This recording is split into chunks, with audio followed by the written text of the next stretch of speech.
Hi, I'm Bill Bradley. Join me for a recent excerpt of American Voices.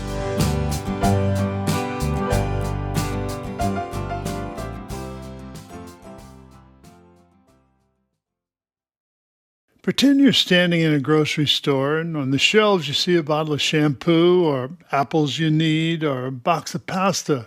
Well, what if you could pay for those items with kindness and good deeds? Sounds like a pipe dream, doesn't it? But it's actually happening for kids at the Linda Tutt High School in Sanger, Texas. 43% of the students at the high school are from homes that are economically disadvantaged, and so paying in this way not only helps the families, but inspires the children. Principal Anthony Love is here with me now to talk about the store. Principal Love, welcome to American Voices. Well, thank you. Thank you, Senator Bradley. I appreciate you having me on. So, when did the light bulb go off for you on this idea? This whole idea started with a need that's been identified in our community with food insecurities. The idea came from Paul Juarez. He's the director of First Refuge Ministries here in Sanger, and Dr. Ann Hughes, she works with the school district. They both approached me and asked me, what did I think about possibly having a grocery store in my school? And so, the funny thing is, it was the first year that I was principal here at Linda Tutt High School. And that's definitely not a question you're expecting to come your way. But, it didn't take long to see the possibilities that it could have a positive impact on students. So where do you get the groceries? We've had groceries donated from local businesses. We've had real estate agencies. We've had insurance companies want to do canned food drives for us. We've even had the school district. It was right before Thanksgiving time that the school district did a canned food drive, and all of those canned food actually came to our store. And so we were able to put together a grocery store in our school that is free for everyone that comes in.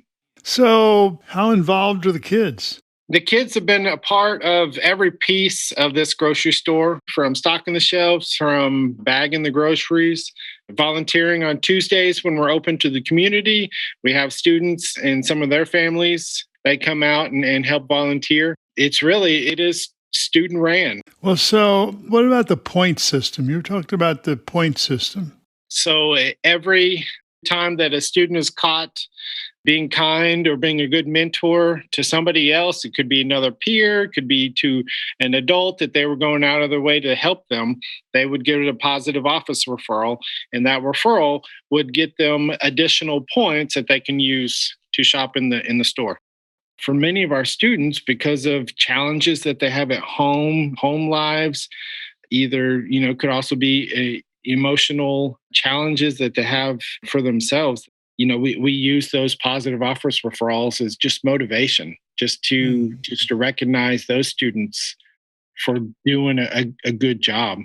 We call the student into the office and we let them know that they received a positive office referral. And so when the student is in there, we go ahead and make a phone call to mom or dad.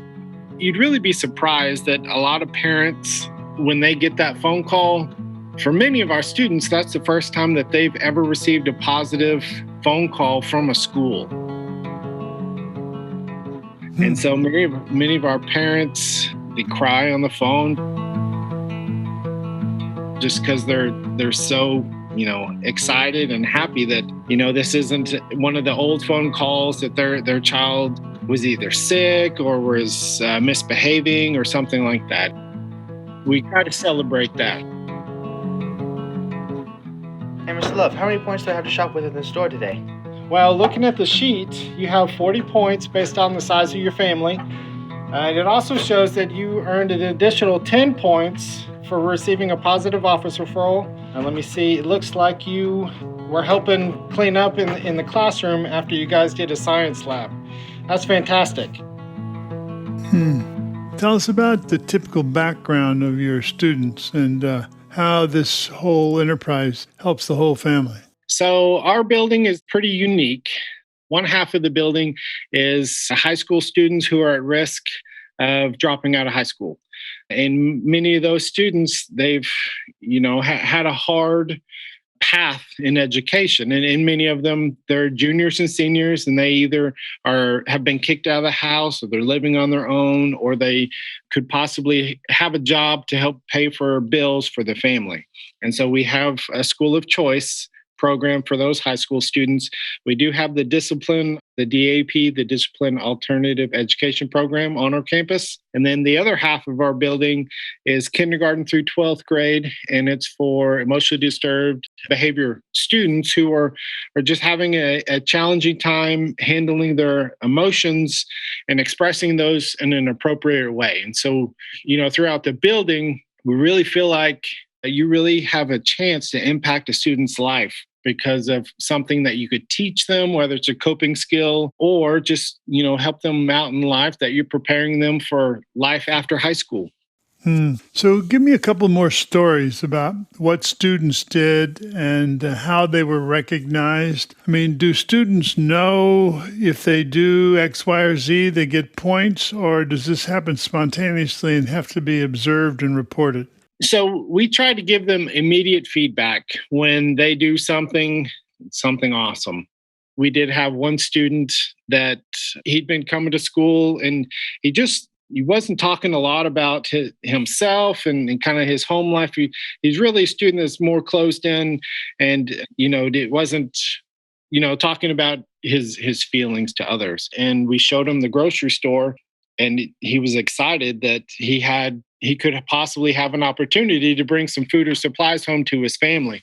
And so when he was in the store, because at his home, he lives with mom and an older sister. And so when he was in the store, he was shopping for some items that he knew that, his mom liked and maybe his sister liked. And then we did have some men's shampoo. It's a 3-in-1 body wash, shampoo, conditioner, all in one. And he picked it out for himself. And he came back to school the next day. And the first thing he did was he walked up to one of our teachers, and he shook his head. And she was like, "All right, good morning." He said, "You should feel my hair. It feels so clean," because it was first time that he remembered that he had washed his hair in a long time, because he didn't like the smell of his shampoo that his sister was using. And so that was pretty touching, that we were able to empower him and give him that self-confidence just to open up like that, and to also, help him take care of himself. So you have the 1, 2, 3, the grading system, 3 points, 2 points, 1 point. How do you determine whether somebody gets a 3 or a 1? I'm not the type of person that is going to tell somebody, "All right, no, you hit your magic number. You hit 45 points, and I'm sorry, you're going to have to put the rest of the items back." Because if the student really needs it and their family really needs those food and supplies, we're going to give them what they need. And so it's just, it's exciting just to be a part of it and to watch it grow. And I think one of the biggest and most exciting things is just how far this story has traveled, and that people want to actually replicate something that we've done and put it in place in their communities. So why does this speak to you? I guess it speaks to me in a couple ways. My dad always taught me, he said, 2 things in life that you need to live by. He said, 1, never lie, and 2, always do the right thing. And it's, I just feel like this is the right thing to do, that we have a school, we have students that have always thrived or wanted to be a part of a school.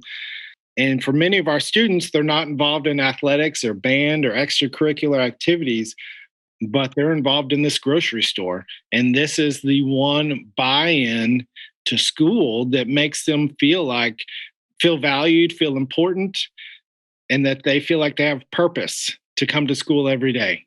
And so they really get excited about coming to school, and they know they have to keep the grades up, and they know behaviorally that they have to maintain a high level of behavioral expectations. And so it's just all around, we're actually making an impact on our students and a positive impact in our community. So, Mr. Love, why did you decide to become a principal? So it's funny if you asked me 5 years ago if I was, or 6 years ago, if I was ever going to be a principal of a school, I would have thought you were silly. That was crazy.